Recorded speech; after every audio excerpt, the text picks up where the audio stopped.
आप हमारे YouTube channel पर नए हैं तो सब्सक्राइब करिए, बेल आइकन प्रेस करिए ताकि आपको नई वीडियो मिलती रहे। धन्यवाद दोस्तों। एक समय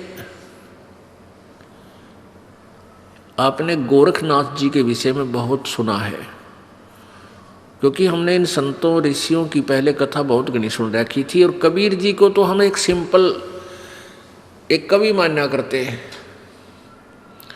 ये तो एक कवि है और जुल्हा था बस। और जो सिद्धि वाले संत थे वो उनको हम संत ऋषि महाराज महात्मा मान्या करते थे। गोरखनाथ जी में इतनी सिद्धि थी। एक समय गोरखनाथ जी के गुरु मच्छंदर नाथ जी, ये नाथ संत नाथ जो परंपरा वाले होते हैं, ये कनपाड़े नाथ, उग्गड़नाथ, बिना कनपाड़े, ये सारे शिवजी के पुजारी होते हैं। और शिवजी भगवान के पास 8 सिद्धियां हैं। इन 8 सिद्धियों में से किसी को 1 खिलौना दे देता है, किसी को 2 दे देता है, किसी को 3 दे देता है। 1, 2, 3 बस, कोई ज़्यादा से ज़्यादा किसी को 4 पूरी नहीं देगा, क्योंकि फिर तो उससे सुप्रीम उसी के बराबर हो जाते हैं। 1, 2 खिलौना दे देता है, जिस कारण से वो हल्दी की गांठ प्राप्त करके पंसारी बन जाते हैं। और परमात्मा कबीर जी कहते हैं, शब्द महल में सिद्ध 24 हंस बिछोड़े बिस्वे बीसा। गरीबदास जी बता रहे हैं अपने कबीर परमेश्वर की महिमा, कि हमारे कबीर भगवान ने जो हमें मंत्र दिया है उसमें 24 सिद्धियां आ जाती हैं आपको। आप ऐसा सिमरन कर रहे हो, इस मंत्र से आपको जब ये तीनों मंत्र मिल जाएंगे और सच्ची लगन से आप जाप करते रहोगे, आपके अंदर 24 सिद्धियां आ जाएंगी। लेकिन इनको कभी भूल कर भी प्रयोग नहीं करना, नहीं तो आपका काम बिगड़ जाएगा। क्योंकि फिर आपकी प्रभुता बन जाएगी, लोग आपके पीछे पीछे घूमने लग जाएंगे, आप झाड़े लाने लग जाओगे, किसी को आशीर्वाद, किसी को बद्दुआ, और अपने सारी कमाई को यही नाश करके चले जाओगे। ऐसा ही ये ऋषि और सिद्ध लोग करते रहे। पहले तो डड़े डोयाते, बैटरी चार्ज कर लेते, जंगलों में बैठ कर वन में जाकर 10-10, 15, 12-12 वर्ष, और फिर आकर के नगरों में किसी का आशीर्वाद, किसी को बद्दुआ, दोनों का, किसी का नाश, किसी को लाभ, ऐसे करके आप भी जैसे थे। गोरखनाथ जी के गुरुदेव मच्छंदर नाथ जी वो कंवारे थे, ब्रह्मचारी थे। और देख काल की जाल ए भगवान, जब वो हो लिया 60-70 साल का, तो उसके मन में आया कि मैंने गृहस्थ आश्रम का आनंद तो लिया ही नहीं, ये जीवन मनुष्य का तो मेरा बर्बाद हो गया। ये सोचकर सिंगल द्वीप के अंदर एक राजा था, उसका शरीर शांत हो गया। और मच्छंदर नाथ जी ने एक गुफा के अंदर अपना शरीर छोड़ दिया, और वहां से वो प्राणी निकल के राजा के शरीर में प्रवेश कर गया। मच्छंदर नाथ जी उस राजा के ताजा मृत शरीर में प्रवेश कर गया। राजा कुछ देर के बाद जीवित हो गया। हाहाकार मच गई थी, रानी भी रो रही थी, मंत्री भी रो रहे थे।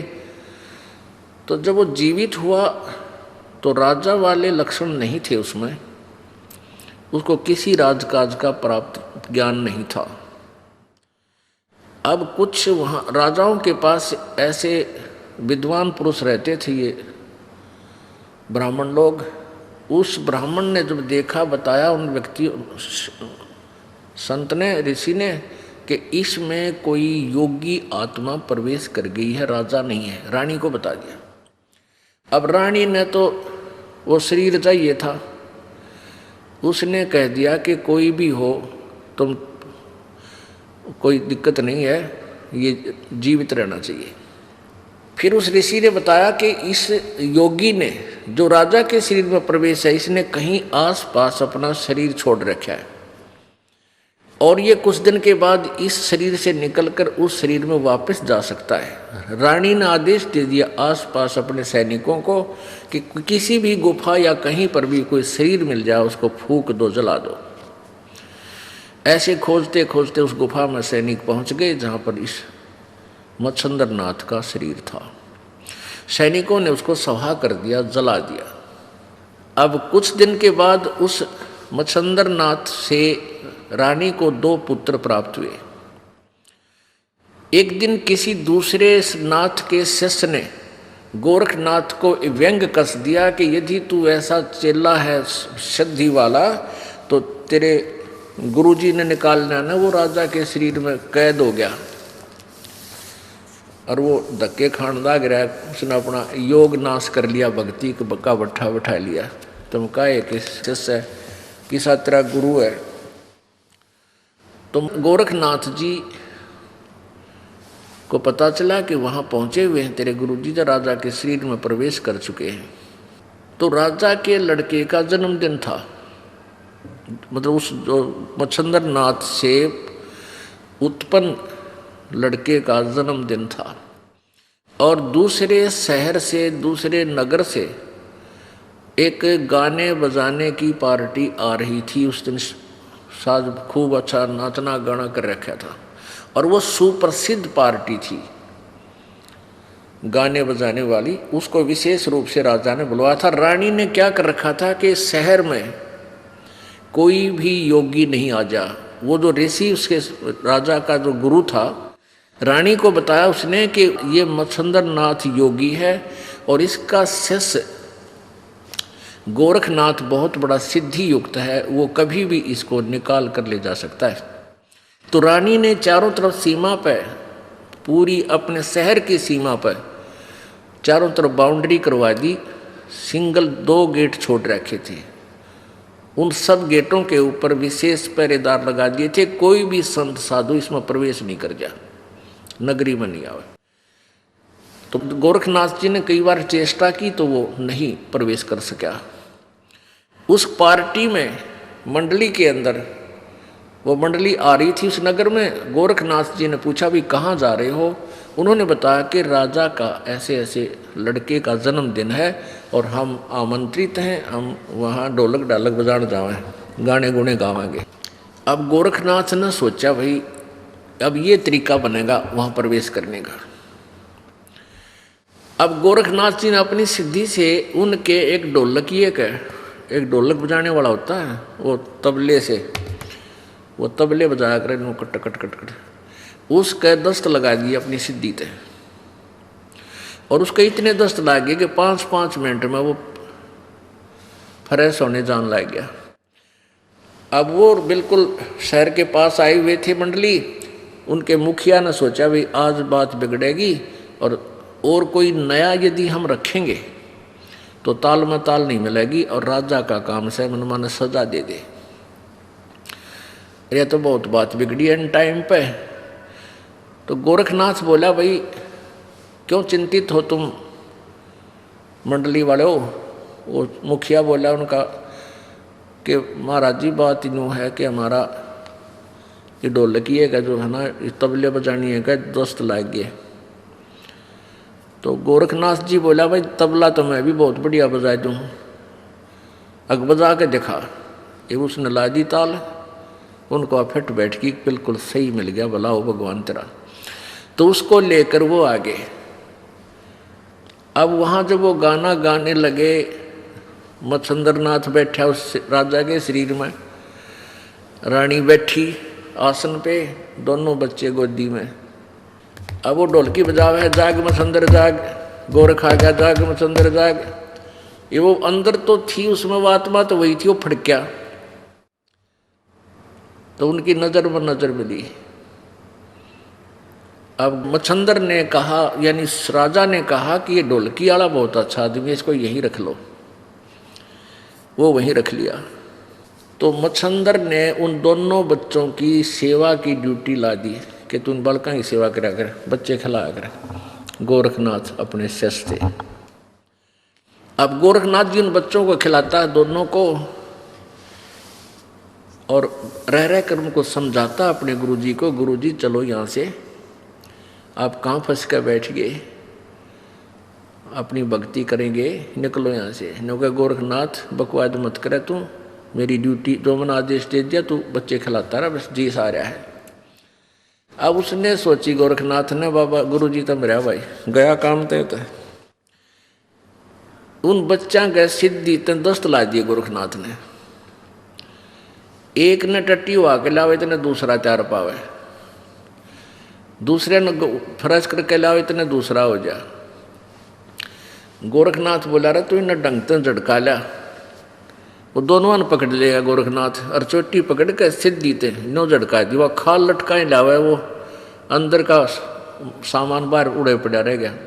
वो दोनों की खाल सिद्धि से, एक सिद्धि ऐसी शक्ति होती है वो कुछ भी किसी प्रकार का ऑपरेशन कर सकती है।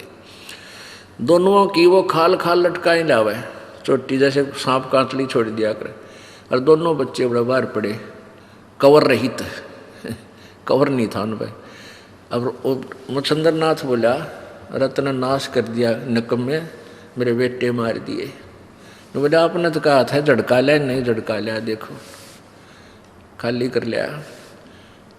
तो बहुत लाल पीला होया। गोरखनाथ ने कहा कि भगवान आप किस काम आए थे यहाँ पर? मैंने तो तेरी 2 ही बूंद नाश करी है, तेने रोज कितना नाश कर लिया अपना पता है? एकदम योगी था और कुछ पिछले संस्कार अच्छे थे। तुरंत ने बोला भाई क्या करूँ, अक निकल इसमें, मेरे अपने निकला जाता, मैं तो फ्यूज हो लिया, मेरी सिद्धि शादी कुछ ना रह रही। तब गोरखनाथ जी ने अपनी सिद्धि से वो शरीर शांत कर दिया। अब शरीर शांत कर दिया, शरीर शांत करने से पहले बोला मेरा ये डोला ठा लिए तुम। उस थैले में उसने सोने की ईंट डाल रखी थी। मच्छंद्र नाथ ने चलती आन ले चलूँगा, आगे भंडारा में काम आऊँगी। सोने की ईंट अच्छी इतनी मोटी मोटी 3-4 ले रहा था सोना, यानी किलो पक्का। गोरखनाथ ने जब तक ठा लिया, आगे जाके देखा कि मैं, उसने बताया था कि उस गुफा में मेरा शरीर है, उसमें प्रवेश करूंगा। वो शरीर पाया नहीं। तो गोरखनाथ जी ने क्या किया कि वह अस्थि पड़ी थी, उसकी अस्थि मच्छंद्र नाथ की, जो फूके हुए शरीर से, भस्म किए हुए शरीर की बची हुई अस्थि, यानी वो हड्डियाँ पड़ी थी, वो हड्डी इकट्ठी की, अपनी सिद्धि से मच्छंद्र नाथ का शरीर उसी एज का बना दिया, और वो जीवात्मा प्राण उसके प्रवेश कर दिए मच्छंद्र नाथ के। अब मच्छंद्र नाथ जी चल पड़े और वो झोला ठा लिया जो गोरखनाथ ले रहा था, काख में दे रहा उसने, अगर इसमें सोने की ईंट है। अब पता तो गोरखनाथ जी को भी था। मच्छंद्र नाथ बोला भी पानी पीऊंगा, इस कुएं में बच्चा जल निकाल। अब गोरखनाथ जी जल निकाल दिया, गुरुजी जब जल पीने लगे और वो ईंट उस कुआं में गिर दी जो गुरुजी चिपक रहा था सोने की ईंटों के, छोटी छोटी ईंट बना लिया करते ऐसे, वो उसमें जल में कुएं में डाल दी। वो मच्छंद्र नाथ एक लाठी ठावर एक दरे और 20 गाली सुना दी उसने गोरखनाथ ने, तू नाश है, नकम्मा है, तने नाश कर दिया है, इतना कीमती सोना था तने जल में गिर दिया, तेरी तो बुद्धि भ्रष्ट हो रही है। तब गोरखनाथ जी बोले गुरुदेव हम परमात्मा पाने के लिए निकले थे, ये फिर राजंश को खाकर आपके अंदर ये संग्रह संचन की बीमारी फेर होगी। तो जब वो बिल्कुल शांत ना हुआ ना मच्छंद्र, गोरखनाथ वहाँ एक छोटी सी पहाड़ी थी, अपनी सिद्धि शक्ति से उस पत्थर को, पूरी पहाड़ी को सोना बना दिया। अगले गुरुजी एक ईंट पर मरण न हो रहे, उठा लो कितना उठाओगे इसमें। तब गोरखनाथ मच्छंद्र नाथ शांत हो गया, रे तरह के जो भी हो कित डले डो रहा हूँ, कहीं माटी का करोगे क्या तुम? यानी अब जो ये दास आपको एग्जाम्पल देने जा रहा है, इसका रिजल्ट देखना क्या होगा। इसको तत्व ज्ञान कहते हैं। तत्व ज्ञान क्या होता है? जैसे देसी घी ने गर्म करे और फिर अच्छी तरह ताक है नारा डाल दे, वो शुद्ध हो जाता। तो ये शुद्ध घी जो है ये तत्व ज्ञान है। अब हमने केवल वो खिचड़ी ज्ञान सुन रखा था जिसमें वो सारा डंगा भी अंदर ही होता है, मक्खन जिसे बोलते हैं। अब वो दोनों गुरु चेला आगे, ठीक है। अब ये देखना कि गोरखनाथ जी ने मुर्दा भी जीवित कर दिया और एक पहाड़ी को सोने में भी परिवर्तित कर दिया, और फिर भी मोक्ष नहीं था। फिर भी मोक्ष नहीं था। क्या बताते हैं परमात्मा कि ये सिद्धियां जो होती हैं ये इस प्राणी की शत्रु होती हैं। इन सिद्धियों के कारण इसमें प्रभुता आ जाती है, दुनिया नमस्कार करती है, उसके चारों तरफ मंडरा जाती है और फिर वो प्रभु बन जाता है। और यथार्थ साधना ना करके फिर यहीं पर वो अपना 84 लाख योनियों में धक्के खाता रहता है।